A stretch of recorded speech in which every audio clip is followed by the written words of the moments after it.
Hello dear my students, good evening. आप सभी के बीच में मैं आज 2022 में एग्ज़ाम देने वाले आईए का एग्ज़ाम 2022 में जितने भी विद्यार्थी आप लोग देने वाले हैं, तो मैं उन सभी के बीच में मॉडल सेट हिस्ट्री फर्स्ट लेकर आया हूं।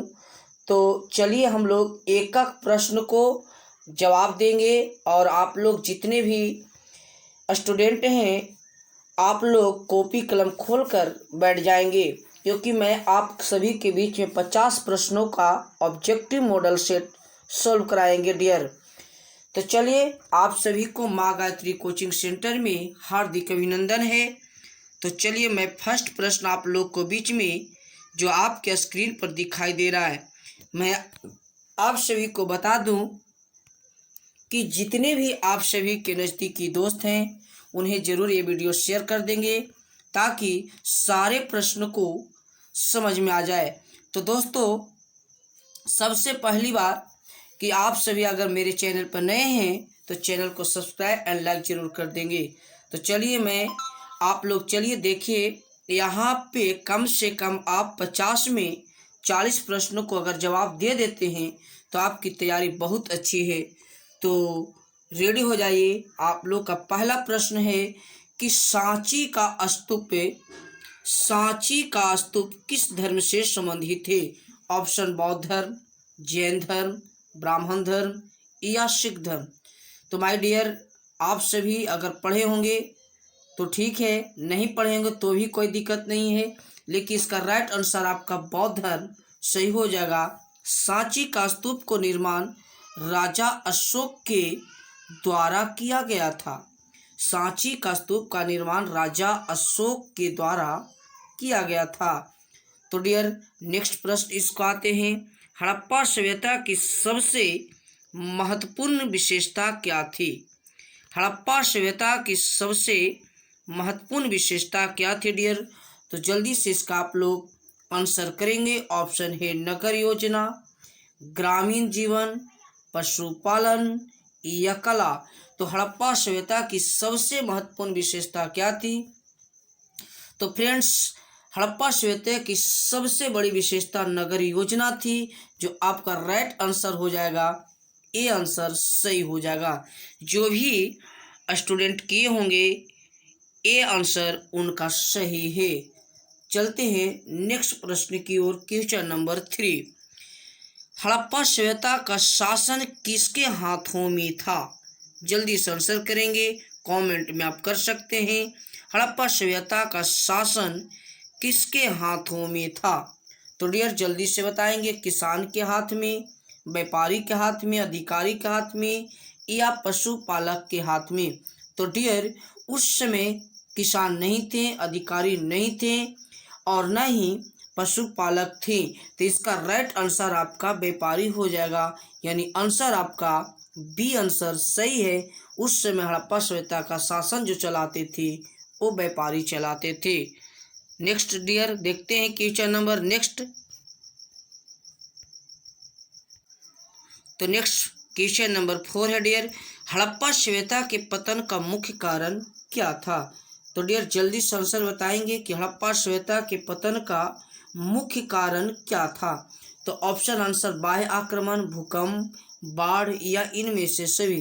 तो डियर इनमें से सभी इसका राइट आंसर, इनमें से सभी आंसर राइट हो जाएगा डियर। तो इसका राइट आंसर जो आपका है डी वो सही है। क्वेश्चन नंबर नेक्स्ट है, हड़प्पा सभ्यता में सर्वप्रथम किस स्थल की खुदाई हुई थी? तो डियर हड़प्पा सभ्यता में सर्वप्रथम किसकी खुदाई हुई थी? ऑप्शन दिया गया है मोहनजोदड़ो का, लोथल का, हड़प्पा का या कालीबंगा का। तो डियर, मैं आप लोग को यहाँ पे कॉपी कलम अगर लेके आप बैठे होंगे तो इसके याद रखिएगा, हम 100% मैं बता रहा हूँ कि एक प्रश्न आपको यहाँ से टकरेगा। तो आइए, पहला जो प्रश्न है डियर वह है, पहला जो प्रश्न है मोहनजोदड़ो 1922 में इसकी खोज हुई थी डियर। उसके बाद 1921 में इसकी खोज हुई, हड़प्पा सभ्यता की और लोथल की खोज 1931 ईस्वी को हुई और कालीबंगा की खोज 1954 से 55 के बीच में हुआ डियर। तो इसका आंसर आपका राइट हो जाएगा। हड़प्पा सभ्यता को सर्वप्रथम खोज दयाराम साहनी के द्वारा किया गया था डियर। और मैं बता दूं कि हड़प्पा रावी नदी के तट पर है। क्वेश्चन नंबर 6, हड़प्पा सभ्यता में बंदरगाह अर्थात गोदीवाड़ा का शख्स कहाँ से मिलता है? हड़प्पा सभ्यता में बंदरगाह यानी गोदीवाड़ा का प्रमाण कहाँ से मिलता है? यानी गोदीवाड़ा कहने का मतलब है पतन। पतन का प्रमाण कहाँ से मिलता है? हड़प्पा सभ्यता। ऑप्शन लोथल, कालीबंगा, हड़प्पा या मोहनजोदड़ो। तो फ्रेंड्स इसका राइट आंसर आपका ए हो जाएगा। लोथल से गोदीवाड़ा का प्रमाण मिलता है डियर। क्वेश्चन नंबर नेक्स्ट आ जाते हैं। क्वेश्चन नंबर नेक्स्ट है, मौर्य काल में टकसाल का प्रधान कौन होता था? मौर्य काल में टकसाल का प्रधान कौन होता था? तो ऑप्शन है कोषाध्यक्ष, मुद्राध्यक्ष या पण्यध्यक्ष या सहाहर्त।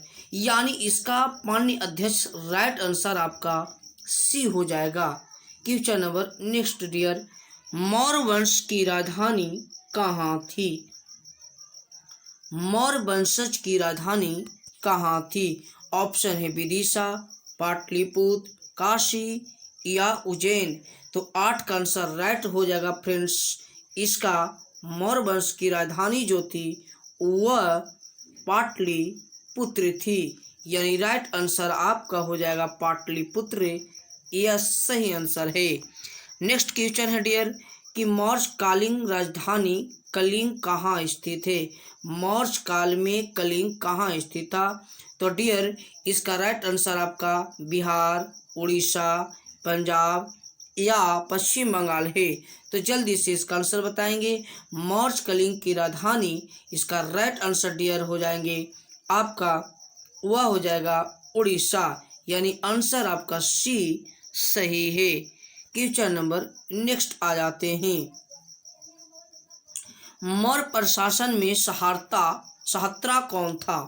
मौर्य प्रशासन में समहर्ता कौन था?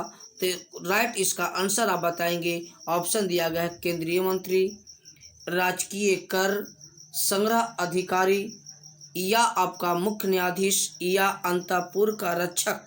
तो मौर्य काल में समहर्ता कौन था डियर? तो इसका राइट आंसर आपका राजकीय कर संग्रह अधिकारी, इसका राइट आंसर आपका हो जाएगा डियर। क्वेश्चन नंबर नेक्स्ट आते हैं। मौर्य काल में ब्राह्मदेय क्या था? मौर्य काल में ब्राह्मदेय क्या था? यानी ब्राह्मणों का देने वाला कर क्या था? तो आंसर आपका भूमि दान मौर्य काल में दिया जाता था dear. Question number next, Ashoka के किस बौद्ध भिक्षु के प्रभाव से बौद्ध धर्म बन गया था? तो राजा अशोक बौद्ध धर्म किसके प्रभाव में आकर के बौद्ध धर्म स्वीकार किया था? तो इसका राइट आंसर डियर हो जाएगा आपका उपगुप्त के प्रभाव में आकर के बौद्ध धर्म को भिक्षु ग्रहण किया था। क्वेश्चन नंबर नेक्स्ट, मौर्य काल में कलिंग की राजधानी कहाँ थी? तो राइट आंसर इसका तोसली हो जाएगा डियर। तोसली, इसका तोबली लिख दिया है, तोसली, तोसली इसका राइट आंसर होगा dear. Question number next, question number next, Ashok ने महेंद्र एवं संघमित्रा को धर्म प्रचार के लिए कहाँ भेजा था? अशोक ने महेंद्र एवं संघमित्रा को धर्म प्रचार के लिए कहाँ भेजा था? ऑप्शन दिया गया है डियर, जापान या चीन, तिब्बत या श्रीलंका। तो डियर इसका राइट आंसर आपका डी हो जाएगा, Sri Lanka. Dear question number next आते हैं। क्वेश्चन नंबर 15 आते हैं। कहता है अशोक किस वंश का शासक था? राजा अशोक किस वंशज का राजा थे? तो इसका राइट आंसर डियर आपका मौर्य वंश का राजा थे। क्वेश्चन नंबर नेक्स्ट, आर्यभट्ट का निवासी कहाँ के थे? आर्यभट्ट कहाँ के रहने वाले थे डियर? तो इसका राइट आंसर आपका 16 का हो जाएगा ए, यानी पाटलिपुत्र के रहने वाले थे। क्वेश्चन नंबर नेक्स्ट आ जाते हैं डियर। तो डियर जितने भी आप सभी के दोस्त हैं उन्हें ये वीडियो ज़रूर शेयर करेंगे ताकि सभी स्टूडेंट को ये वीडियो देखने को मिल जाए, और जो मेरे चैनल पर नए होंगे वो चैनल को सब्सक्राइब जरूर कर लेंगे। तो धन्यवाद। क्वेश्चन नंबर आइए 17। भारत का प्रथम नगरीकरण कब हुआ? भारत का प्रथम नगरीकरण किस काल में हुआ था? तो डियर यहाँ पे आपका हड़प्पा सभ्यता के काल में प्रथम नगरीकरण हुआ था। नेक्स्ट क्वेश्चन नंबर आते हैं, गीता रहस्य के लेखक कौन है? गीता रहस्य के लेखक कौन है? तो डियर यहाँ पे ऑप्शन महात्मा गांधी, बाल गंगाधर तिलक, रविंद्रनाथ टैगोर या दादा भाई नौरोजी। तो गीता रहस्य की रचना बाल गंगाधर तिलक के द्वारा किया गया था। डियर अगर वीडियो अच्छा लगा हो तो वीडियो को कमेंट में अवश्य करेंगे ताकि मैं नेक्स्ट आपको सेट लेकर आऊँगा, जो आप जो भी कहेंगे उसका सेट मैं उपलब्ध करा दूंगा। Question number 19। गीता के महत्व पर किसने व्यक्त किए थे? तो डियर मैंने अभी तुरंत 18 का प्रश्न इसको सोल्व किया, बाल Gangadhar Tilak. Question number next फिर है, गीता रहस्य किसने लिखा? तो डियर मैंने अभी जस्ट बताया, बाल गंगाधर तिलक इसका राइट आंसर हो जाएगा। उसके बाद क्वेश्चन नंबर नेक्स्ट है, मनुस्मृति के रचयिता कौन थे? मनुस्मृति के लेखक डियर मनु थे। राइट आंसर आपका डी हो जाएगा। क्वेश्चन नंबर नेक्स्ट, महाभारत की रचना किसने की थी? महाभारत की रचना किसने की थी डियर? तो वेद व्यास ने संस्कृत भाषा में। डियर महाभारत में 8 प्रकार के विवाह हैं और महाभारत का युद्ध 18 दिन चला था। डियर आप सभी ये प्रश्न को लिखते जाएंगे क्योंकि आपके एग्जाम में आने वाला सबसे महत्वपूर्ण माना जाता है। क्वेश्चन नंबर 23 आते हैं, प्राचीन भारत के महाकाव्य का नाम क्या है? तो प्राचीन भारत के महाकाव्य का नाम महाभारत और रामायण है डियर। आइए क्वेश्चन नंबर नेक्स्ट, जस्ट अभी हमने इसकी चर्चा किया था कि मनुस्मृति या महाभारत में विवाह कितने हैं। तो जस्ट अभी आप लोग इसका आंसर स्वयं देंगे कि ए होगा कि बी होगा कि सी या डी। 24 का आंसर खुद आप कमेंट बॉक्स में कर देंगे फ्रेंड्स। क्वेश्चन नंबर नेक्स्ट आते हैं, सांची का स्तूप किस राज्य में अवस्थित है? तो मैंने अभी जस्ट इसका चर्चा किया था, तो आप लोग भी इसका क्वेश्चन नंबर 24 और 25 का खुद करेंगे। आइए डियर, तो डियर 24 का आंसर आपको खुद देना है और 25 का आंसर भी आप खुद कमेंट में करेंगे।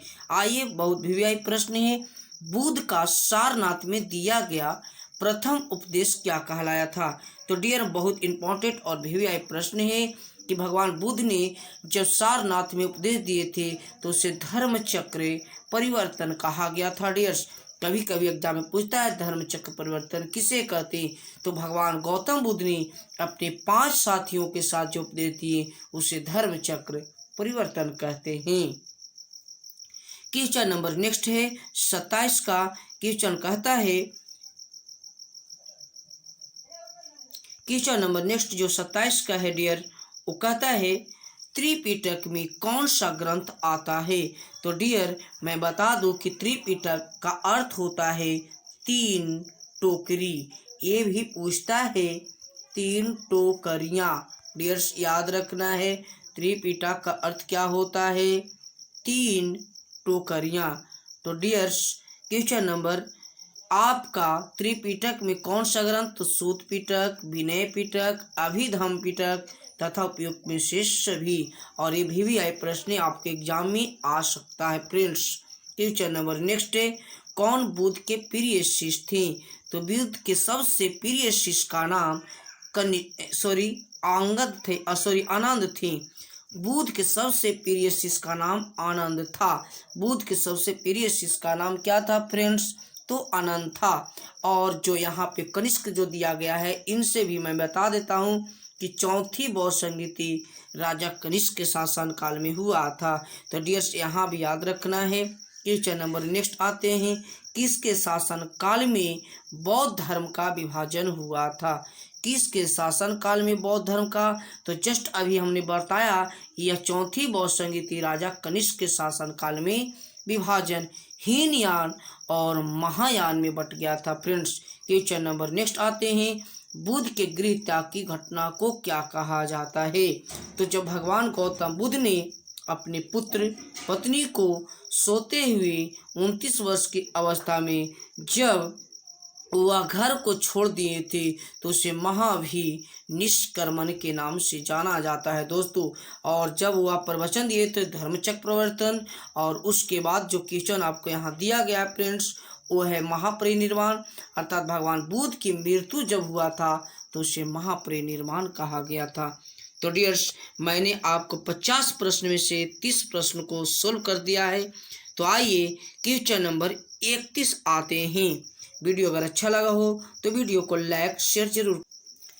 तो आइए डियर्स, क्वेश्चन नंबर 31 स्टूडेंट्स, आप सभी के लिए एक बहुत खुशखबरी कि अगर आपने 50 प्रश्न में से सारे प्रश्न को आप अगर जवाब देते हैं तो आप सभी के लिए मैं एक प्राइज दूंगा। तो सबसे पहले आप लोग कमेंट में ज़रूर करेंगे कि आपने 50 में 50 किन्होंने किया। तो चलिए, गौतम बुद्ध ने बौद्ध संघ की स्थापना कहाँ की थी? डियर्स, गौतम बुद्ध ने बौद्ध संघ की स्थापना सर्वप्रथम सारनाथ में ही किए थी, जो क्वेश्चन नंबर आपका 31 है, क्योंकि उन्होंने सारनाथ में पहला बौद्ध सभा का आयोजन किया था। क्वेश्चन नंबर नेक्स्ट, अकबर के शासन काल के रूप में कार्यकाल क्या था?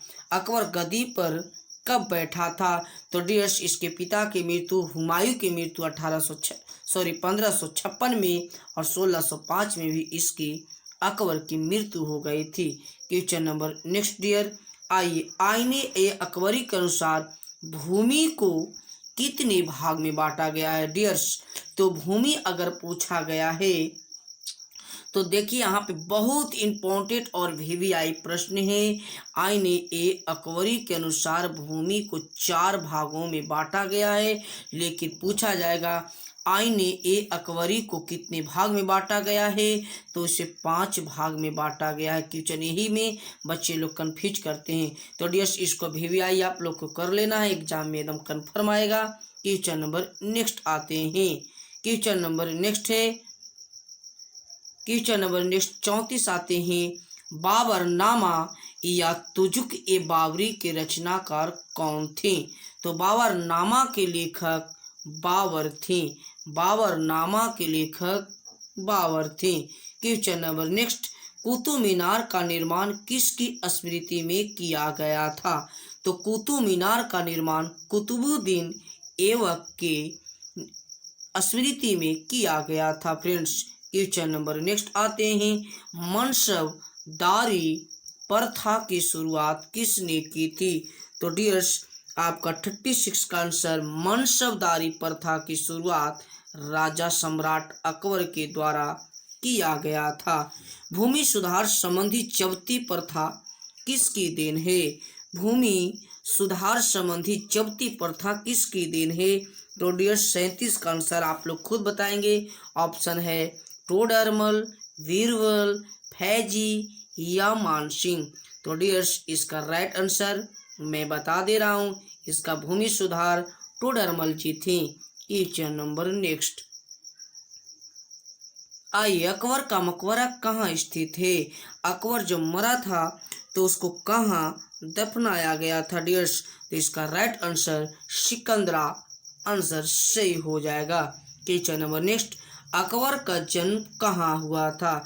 डियर्स, पहले मैं बता दूं, अकबर का जन्म 1542 ईस्वी को राणा बीरसाल की महल में हुई थी। तो फ्रेंड्स डियर्स, आप लोग लिखते जाएंगे क्योंकि नेक्स्ट जो सेट आएगा उसमें आपको मिलते जाएगा। 1542 में राणा बीरसाल की महल में, और यह अमरकोट में जन्म इनका हुआ था डियर्स, यानी 39 का आंसर आपका डी आंसर सही है। क्वेश्चन नंबर नेक्स्ट आते हैं। क्वेश्चन नंबर 40, किस मुगल शासक ने सती प्रथा पर प्रतिबंध लगाया था? तो डियर्स, जल्दी से इसका आंसर बताएंगे। किस मुगल बादशाह ने सती प्रथा को रोक लगाया था? ऑप्शन अकबर, जहांगीर, बाबर या हुमायूं। तो किस व्यक्ति ने, किस मुगल वंश के राजा ने सती प्रथा को रोक करवाया था? तो इसका राइट आंसर डियर्स अकबर हो जाएंगे। फतेहपुर सीकरी को राजधानी किसने बसाया था? फतेहपुर सीकरी को राजधानी कौन राजा मुगल वंश को बनाया था? तो इसका भी आंसर आपका अकबर हो जाएगा डियर्स। क्वेश्चन नंबर नेक्स्ट, किस मुगल बादशाह ने झरोखा दर्शन की प्रथा की शुरुआत की थी? किस मुगल बादशाह ने झरोखा दर्शन की प्रथा की शुरुआत किया था डियर्स? तो इसका राइट आंसर झरोखा दर्शन अकबर ही किए थे। किस मुगल बादशाह ने संगीत पर प्रतिबंध लगाया था? तो डियर्स इसका आंसर आपका औरंगजेब राइट आंसर हो जाएगा। विजयनगर साम्राज्य में मंदिर के प्रवेश द्वार को क्या कहते हैं? ऑप्शन है विजय का द्वार, हम्पी द्वार, गोपुरम या इनमें से कोई नहीं। तो विजयनगर में मंदिर के प्रवेश द्वार को ही गोपुरम के नाम से जाना जाता है डियर्स। अर्थात कहने का मतलब गोपुरम का अर्थ ही होता है मंदिर का प्रवेश द्वार। Question number next dear, Vijayanagar की यात्रा पर आने वाला पहला विदेशी कौन था? तो राइट आंसर हो जाएगा निकोलो कांटिस का 45 का आपका आंसर ए हो जाएगा। क्वेश्चन नंबर नेक्स्ट आते हैं डियर्स, हम्पी को यूनेस्को द्वारा विरासत स्थल में किस वर्ष घोषित किया गया था? तो हम्पी को यूनेस्को द्वारा विरासत स्थल किस वर्ष घोषित हुआ? 1986 ईस्वी को। इसका राइट आंसर आपका डी हो जाएगा। क्वेश्चन नंबर नेक्स्ट, बहमनी साम्राज्य की राजधानी कहाँ थी? तो बहमन वंशज की राजधानी गुलबर्गा थी। बहमन साम्राज्य की राजधानी कहाँ थी? गुलबर्गा थी। क्वेश्चन नंबर, बहमन साम्राज्य की राजधानी राइट आंसर इसका गुलबर्ग। अच्छा चलिए इसको देख लेते हैं, बाद में इसकी चर्चा, इसका कंफ्यूज में है। इसका आंसर बहमन साम्राज्य की राजधानी गुलबर्ग सही होना चाहिए, गुलबर्ग। तालीकोटा या राक्षसी तांगड़ी का युद्ध कब हुआ था? तालीकोटा या राक्षसी तांगड़ी का युद्ध कब हुआ था? तो तालीकोटा या राक्षसी तांगड़ी का युद्ध 1565 ईस्वी को हुआ था। क्वेश्चन नंबर नेक्स्ट, सूफी संतों को केंद्र को क्या कहा जाता था? तो जहाँ सूफी संत रहते थे उन्हें खनकाह कहते थे। उसके बाद लास्ट आपका क्वेश्चन है, वह है सूफी परंपरा में गुरु को क्या कहा जाता है? सूफी परंपरा में गुरु को क्या कहा जाता है? डियर्स, अगर आपको वीडियो अच्छा लगा हो तो वीडियो को लाइक शेयर कमेंट जरूर करेंगे। डियर्स, अगर आपको और वीडियो चाहिए तो कमेंट जरूर करेंगे, मैं उसी पर वीडियो बनाऊंगा। तो सूफी परंपरा में गुरु को क्या कहा जाता था? तो आपका 50 का आंसर जल्दी से कमेंट कर देंगे, इसका आंसर आपका पीर सही हो जाएगा। तो डियर, मैं आप सभी से विदा लेता हूँ। वीडियो अच्छा लगा हो तो वीडियो को लाइक शेयर जरूर कर देंगे। थैंक यू, धन्यवाद।